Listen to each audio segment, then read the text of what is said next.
Did you see anything interesting on the train in, Dara? Did I see anything? There's always a very good collection of tugboats. Ooh. Yeah, I'm a big fan of tugboats. Often on the Hudson, they're actually shove boats, but What is a shove boat? well, they're not tugging, they're pushing. Yeah, they push it. Oh, I see. from behind. Are they actually called shove boats? Absolutely not. I made that up. I Oh, like great. that idea. I love the idea of a shove boat. I do notoriously hate boats, but I think I would make an exception for a shove boat. Why is that? Why do I hate boats? No, I know why you hate boats. Oh, why would I make an exception for a shove Yeah, boat? why specifically? Because in my head, they just have to be very small. They have to be very small, and they're like a bunch of them, like trying to push like a big barge. Like there's like, there's like a whole bunch of them. Like little baby boats. I was always a big fan of Paul Robeson in Shove Boat. Oh, That's how the Germans say it when they read it, because the W is a V. I'm so mad. So many possible worlds, but we got this one. So many possible worlds, but we got this one. Welcome to the worst of all possible worlds, the first and only podcast dedicated to Paul Robeson, the star of Shove Boat. I am the worst of all possible Brians. I'm the worst of all possible AJs. and I'm the worst of all possible Joshes. So joining us today is Dara Swisher, the Director of Operations over at Sovereign Candle Collective.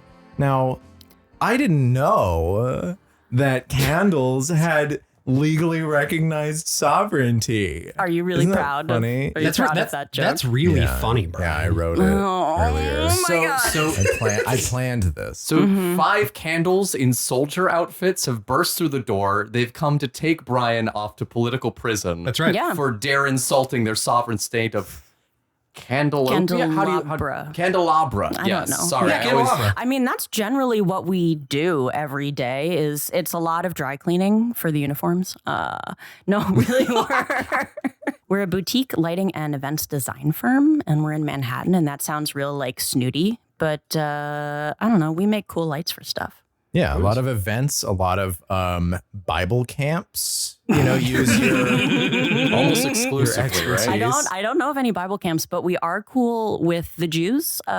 You will see us at a number of synagogues. Yes. Manhattan. No churches, but synagogues. Hey, Not yet. as a Christian, I'm offended right Not now by this yet. exclusion of my religious tradition, and also, how dare you? So yeah, we were talking today about the 2006 documentary Jesus Camp. Yeah, Jesus Camp. This documentary is one that I actually watched quite a few times as a teenager because, having grown up myself in the evangelical tradition, but not this part of the evangelical tradition, not the Pentecostals. These guys are real freaks, even by like most evangelical standards. Sure. I found this documentary to be a really interesting delineation of like, what is the interaction between Christianity and politics? And are there ways other than this really strict sort of reactionary fundamentalism? It was your comfort movie. Like when you're having like a really bad day, you know come about home and that. you're like, I'm going to pop on Yeah. Jesus Camp. Yeah, exactly. Yeah. Dara, what about you?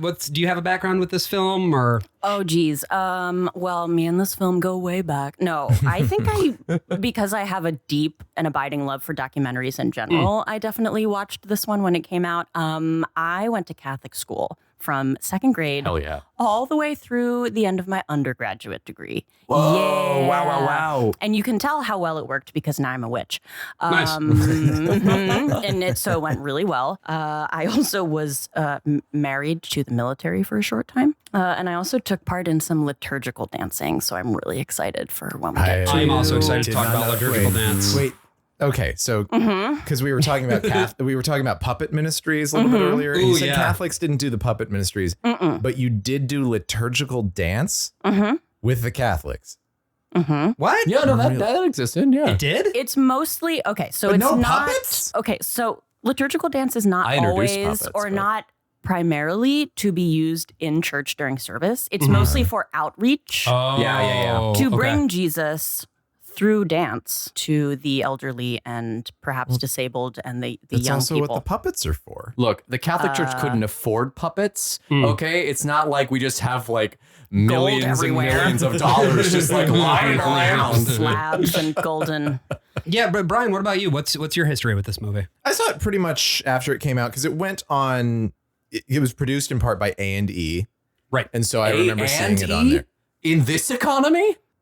Yeah, and yeah, both of them. It was also not this economy. It was a distinctly different, different. economy In that economy? Yeah. before the 2008 crash. The E in A&E stands for economy, actually, Yeah. if you know this. Yeah, I PA? went to my fair share of Bible camps growing up. I went to Broken Arrow Bible Ranch Oh. outside of town. Did that have horses? Yeah, oh yeah, they had horses.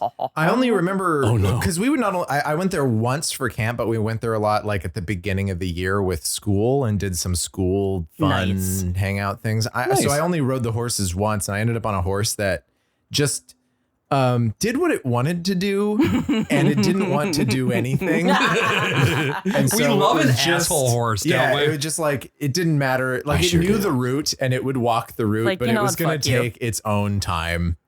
You were gonna go at its own speed. Listen, man, we're going to get there, but Yeah. We shot, bows and arrows. We shot, well, I would hope Guns? so. yeah, guns. Yes. Yeah, Jesus loves 22s guns. mostly, but we also had someone had like some sort of Soviet gun that we shot a little bit from, and a 9mm as well. Nice. And of course we had the daily chapel where we'd sing. Big Required. house, which because of where we were had a different verse that was like more Navajo-ish. Where Personalized. we'd eat because it's like he's got a big table with lots and lots of stew and a big yard where we can play res ball. So I also went to a camp called Dunamis in Southern California, outside of Idlewild, California. Sure. Yeah. That also happened. Like these were sort of your run of the mill Protestant evangelical non-denominational things. Okay. The Jesus camp depicted here is very Pentecostal. Right. Yes. So your experience was not like this extreme, like speaking in tongues, fucking Healing, falling on the floor, all that shit. Recruitment kind of thing. Not at all. Sure. No, sir. It is funny when they speak in tongues, the woman who runs the Jesus camp keeps saying tikka masala. Like, just without fail. I didn't notice that. That's so funny. So my parents went to it was a non-denominational college, but it was Oral Roberts University, and Oral Roberts was a charismatic, okay. and so there was tongue speaking going on. What's a charismatic? Yeah, what is a charismatic? Pentecostal. It's Thank it's you. an And indication. we'll get into that Yeah, a little yeah. bit more later too, like the difference between like charismatic type Christianity Yeah. versus more standard evangelical. I've actually never heard Yeah, that so term before. charismatic means you're doing stuff like speaking in tongues Right. and doing prophecy and faith healing and The things things like that you would need charisma for. Yeah. Yeah. And I think it's They can like put anything into dexterity Yeah. or strength. It all went It into all went charisma. straight into charisma. That's right. Yeah. so my dad had a my dad's a very ecumenical guy. He does not like to make fun of people for their faiths, but he did have a joke where he would quote speak in tongues, and he would just say, "See my bow tie, tie my bow tie, retie my bow tie." It's funny. You say it fast enough. Yeah, that's basically what it sounds like. Yeah. AJ, what about you? Any history with like any of this kind of thing? Bible camps, anything of that nature? Not really. Because I went to Catholic school exclusively for high school. So I went to public school K through 8, and then Right. I did freshman year through senior year. We're all at Cathedral Catholic High School. It could not get more Catholic than Yeah. Cathedral Catholic High And School. sorry, Are you folks, it sure? sounds like we are in a cathedral right now. I didn't put up any sound blankets or anything because it's July. And We, we're all we together. are Yeah. recording in Cathedral Catholic High School. Yeah. That's right. Okay, but I have to. The name of my Catholic high school. Oh, yeah. I think it might win. Okay. Go for it. Holy Name. That was the name. placeholder? You went to a high school with a That was placeholder the name? love name. that. Was Holy Name. Oh, yeah, that wins. No That holy name in 100% wins. particular, just like generic. It Yeah. could be any. It could be all. Any. All. Yeah. That was So clear. holy, we can't even say it. Oof, man. No, that wins. That 100% wins. All right, sorry. I think my favorite name for a Catholic place of any kind was the little chapel at the Grand Tetons, which was for a very long time called Our Lady of the Tetons. Tetons.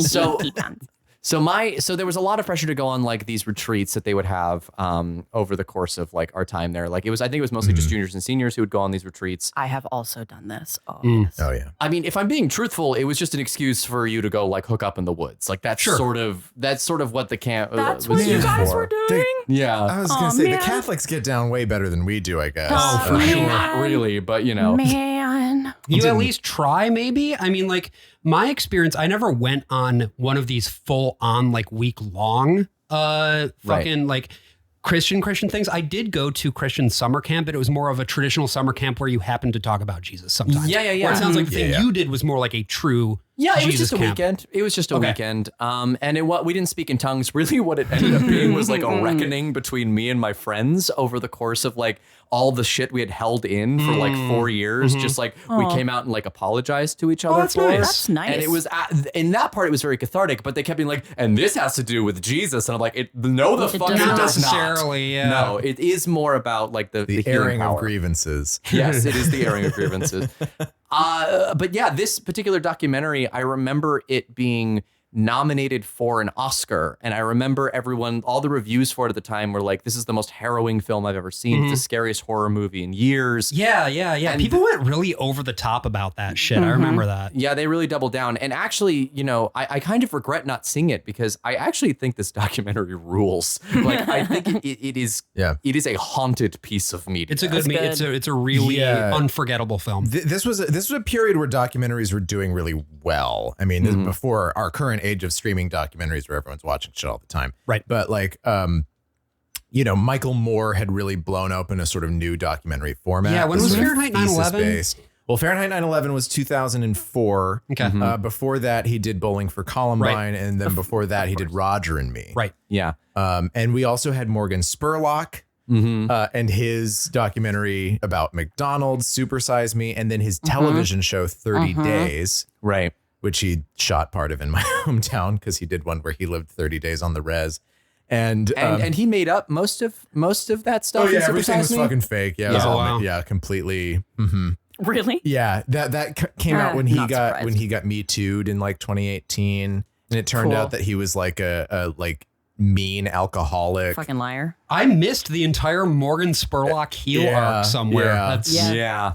And this movie is really a standout because it's not the Morgan Spurlock or Michael Moore style. Yes. There Yeah, yeah. is no constant narration. It's not built around the documentarian as a personality. Yeah, inserting going around. themselves. Right. So this is more in the vein of a couple of other movies about Christian culture that came before. The first one being Marjo in 1970, which is the cinema verite movie about a 22-year-old evangelist who had been evangelizing since he was 3. Wow. And him being like, I don't believe in God. This is all fake. Come along the tour with me. Shit. Did he win over a lot of converts at 3?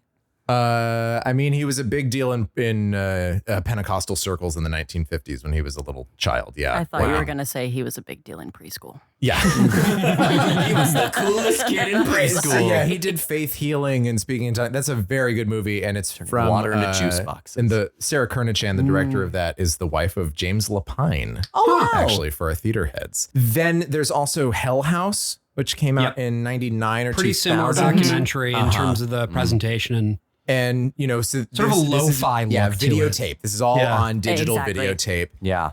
But this movie is very, very sharply edited. There's lots of stuff that gets talked about that Josh read about that I was watching with Dara earlier on, and deleted scenes that got cut. But it's like, oh, it's really interesting stuff. But they're very, very ruthless with what they keep in this movie and how they keep it Yeah. pumping forward. I really It's a short appreciate movie. it. It's only 90 minutes. Yeah, Yeah. it's really, especially after having watched 1776 last week, and I watched like the fucking extended 2-hour 45-minute cut. It Yeah. was like, yeah, sometimes less really is more. I think that the only documentary that this really like I can compare it to is American Movie, which Yeah. was I haven't seen that one. Yeah, it's Yeah, I it's don't by like Chris that one. Smith. It's amazing. It's just about these 2 small-time filmmakers in Minnesota, I believe. Wisconsin. Oh, I it is think. Wisconsin. Yeah, I think it's Wisconsin. They're yeah. the same state. Michigan man here, letting you know that they're the same state. It's this guy, Mark Borchardt, or Borchardt, or however it's pronounced, making a horror movie called Coven. Yes. Not Coven. Coven specifically. I'm showing you this. Yeah, it is a heartbreaking and beautiful documentary. Give it a watch. Yeah. But it summons A lot of people the sort drinking of, Surge. Yeah, a lot of Surge. Remember mostly Surge. fueled by Surge, but it achieves, I think, the same thing that in terms of like just vibes that Jesus Camp does, which is there's something very cursed about Jesus Camp. Like it feels like you're watching a haunted piece of media, like that you found in like a dumpster, or like your older brother found in a dumpster behind It's a like the 7-Eleven. Ring tape. It just shouldn't exist. And the music does a lot to that effect in this movie. Yeah, it's so good. Should I like not answer unknown callers for a week or something? Is something bad going to happen? My first exposure to Jesus Camp was through, when I was a teenager, I watched a lot of Glenn Beck when he was on Headline News. Here we go. Like occasionally watched Glenn Beck. I did wonder about the giant chalkboard in your apartment, Brian. That was before that was long before he did the chalkboard. The chalkboard was something he didn't start doing until about a year or so after he was on Fox. But this is when he was still on CNN. Oh, that's right. And so he was up in arms about this movie that is so misrepresentative of Christianity, and he had Becky on to talk about it a lot. Becky Fisher in her book actually tells her perspective of what that interview was like. She felt like she was being taken to task and thought that it was a much rougher ride than she would expect from somebody who would be, at least on paper, her ally as a fellow Christian. That's something we'll talk about some of the fallout from that and like what Focus on the Family does in response to it. But I guess we'll start the movie here. Yeah, let's do it. So this movie frames this, like the focus of it is the camp, or these two Bible retreats that Becky Fisher is responsible for. Right. It uses a really interesting bracket to be like the here's why this is important. The worst of all possible worlds thing to do with it. Yeah. By opening with news reports and talk radio. James Dobson is in there briefly. I couldn't recognize most of the voices, but I sure recognize that fucking voice. God. Talking about Sandra Day O'Connor resigning from the bench and George W. Bush appointing Samuel Alito. Right. And these radio clips are played over videos of middle America, right? Yeah. These are shots of like highways and stroads and gas station signs and things of that nature. And along with the Christian radio commentary, we also get a shot here of a guy named Mike Papantonio. Yeah. Now, this guy's history, there's not really a lot to say about him other than he was one of the big Air America guys. If you remember that, they were basically trying to be like the liberal talk radio network. Yeah. Al Franken also made some of his name for Air America. He used to be a lawyer, right? Yeah. And he got a lot of awards for being a lawyer. Actually, most of his Wikipedia is about him being a lawyer and not very much about him hosting a show. I love the lawyer award shows. I always get them on my TiVo. Right? What the hell? Okay, anyway. Call them the briefs. But yeah, Papantonio. Anything but. God damn it, AJ.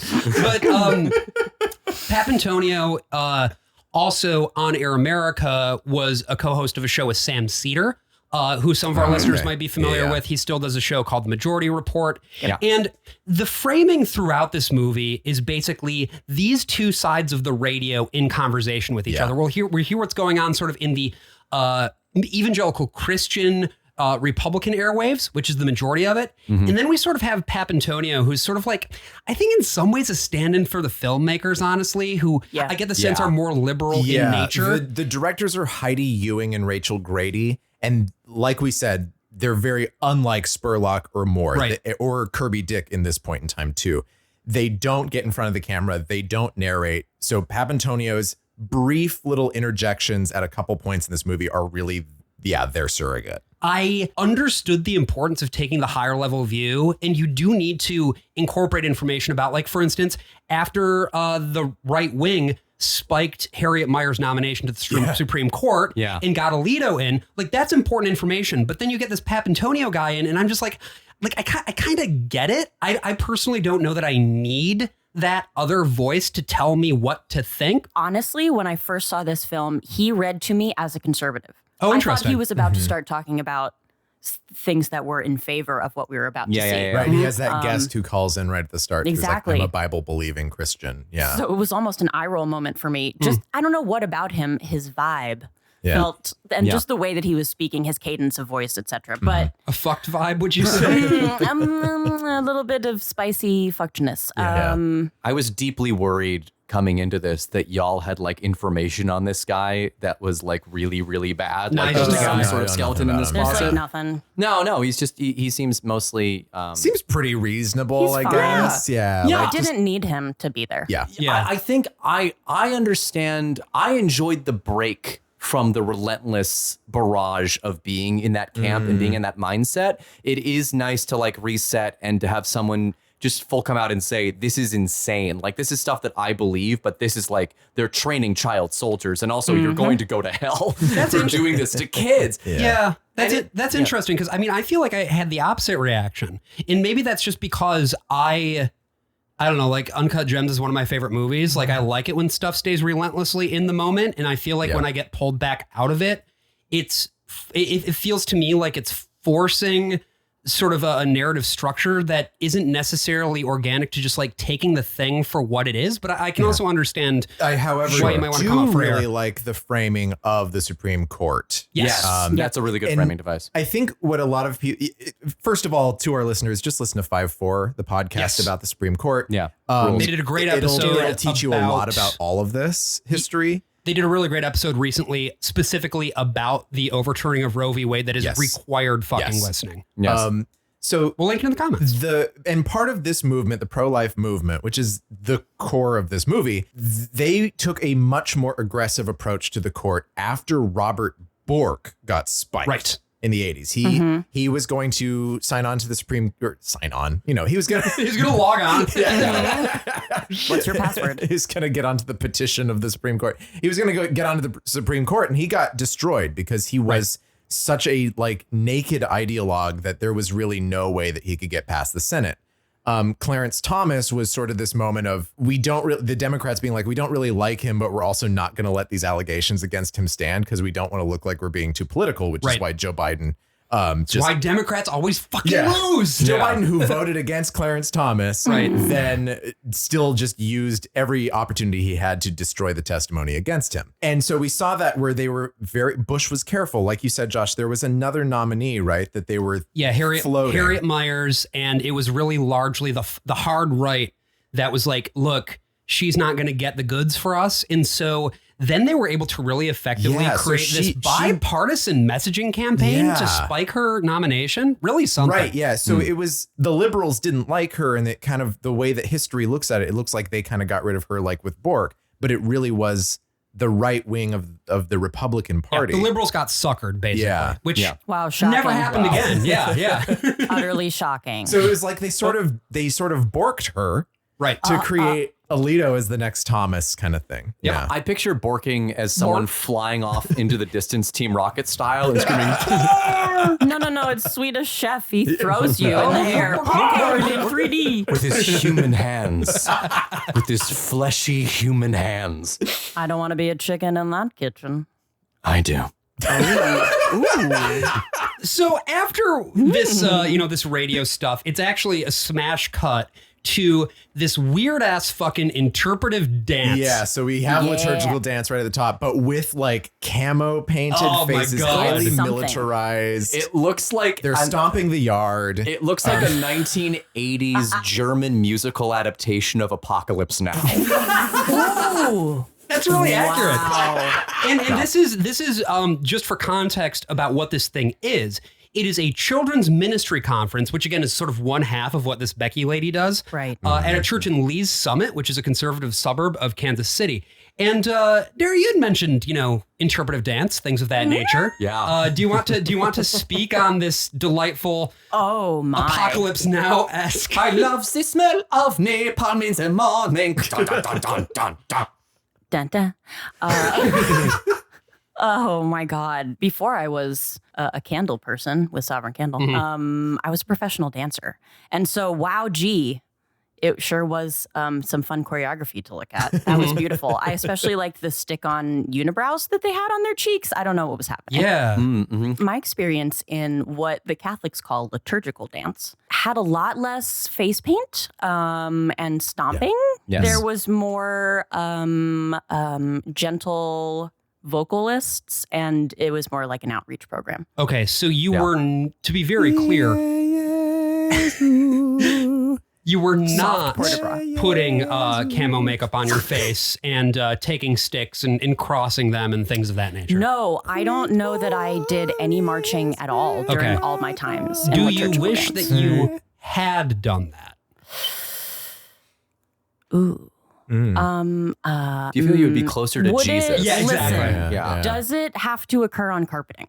Maybe, but maybe not. No. Well, I don't know. What do you think? As Do you a think Catholic, it should? as Or a Catholic, I'm very confused by carpeting Yeah, in yeah. churches. Yeah. Just I don't get it. Why? Our pews were fully upholstered at that Southern Baptist Church. oh wow. Comfort's not allowed. What are you doing? Yeah, Yeah, that's, you'll fall asleep I if also you're too cozy. Exactly. Well, that's because our pastors yell at us the whole time. sure. So So it's you hard to need fall asleep. the Yeah. softening. Yeah. Coming I from the understand. Dutch Reformed tradition, I also find that confusing. Our pews were very hard wood, everything was extremely austere at all times. Absolutely. What, Dara? What's the deal with carpet though? What about that gets your hackles up? It freaks me out.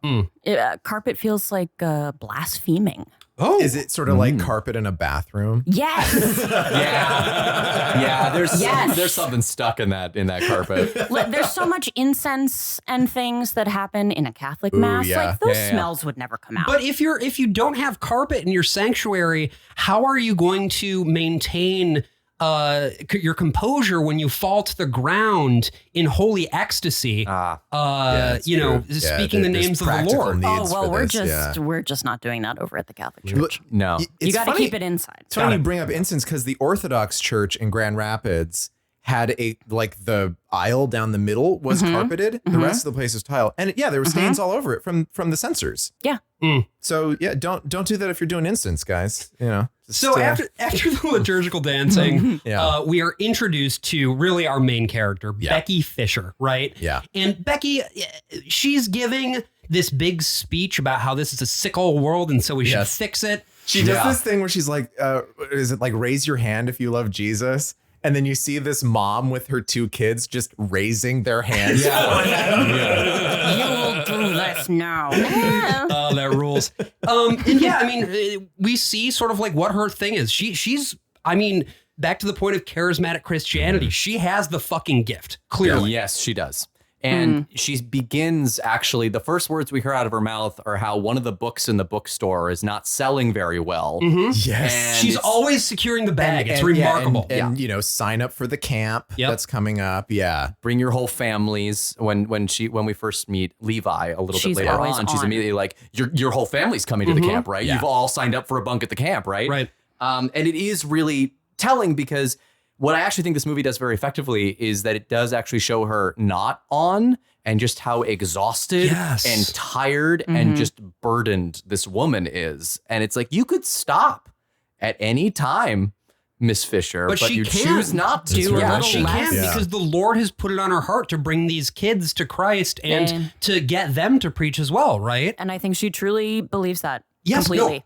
This Completely. is there is nothing. I mean, say what you will about her, and I will. There is nothing about her that is like she's not putting on any airs. Her intentions, like there's no subtext with her. Yeah. She is exactly everything that she says she is. And I'm curious to hear like any other sort of initial first thoughts, impressions about Becky and her whole deal. Well, we get her message about why she aims for kids. Her whole thing is outreach to children. Yep. And it's because she sees the news footage.